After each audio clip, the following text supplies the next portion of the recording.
વાત વડોદરાની, જ્યાં ઇજારદાર કર્મચારીઓનું શોષણ થતું હોવાનો વિપક્ષનો આક્ષેપ છે।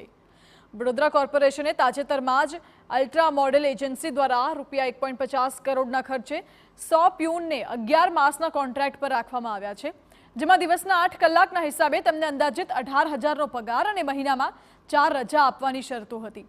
સાથે કર્મચારીઓના પીએફ અને ઈએસઆઈ ભરાશે તેવી પણ શરતો કરાઈ હતી, પરંતુ કોન્ટ્રાક્ટર શરતોને ઘોડીને પી ગયો અને કર્મચારીઓનું શોષણ થતું હોવાનો કોંગ્રેસે આક્ષેપ કર્યો। કર્મચારીઓને 18,000ના બદલે 10થી 11,000 જ મળતા હોવાનું જણાવ્યું। આ સાથે વિપક્ષ નેતાએ મ્યુનિસિપલ કમિશનરને અરજી પણ કરી।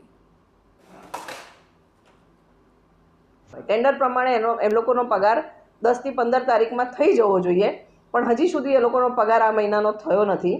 ત્યારે તમામ જગ્યાએ ગ્રોસ વાયોલેશન ઓફ ટેન્ડર થાય, કર્મચારીઓનું શોષણ થાય, કોર્પોરેશનમાં સીધી દર મહિને 7 થી 8 લાખ રૂપિયાની લૂંટ થતી હોય આ ઇજારાના નામે, ત્યારે એ લોકોને ઇજારદારને બ્લેકલિસ્ટ કરીને જે પ્યુન્સ રાખવામાં આવ્યા છે તેમને કોન્ટ્રાક્ટ ટર્મ સુધી ડેલી વેજર્સ તરીકે કોર્પોરેશન પોતે એમ્પ્લોય કરીને ડાયરેક્ટ પગાર ચૂકવે તેવી ડિમાન્ડ કરતો આજે અમે પત્ર કમિશનરશ્રીને લખ્યો છે।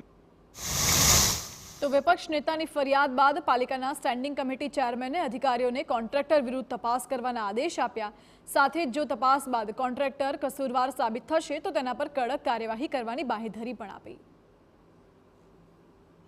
એક્ઝેક્ટ કેટલા કર્મચારીઓના પીએફ કપાય છે, કેટલાના ઈએસઆઈ કપાય છે, કેટલાને રજા મળે છે, કેટલા કલાકની ડ્યુટી થાય છે, એમના એકાઉન્ટમાં કેટલા પૈસા જમા થાય છે, આ તમામ માહિતી ભેગી કરવા માટે ડેપ્યુટી કમિશનરશ્રીને સૂચના આપવામાં આવી છે।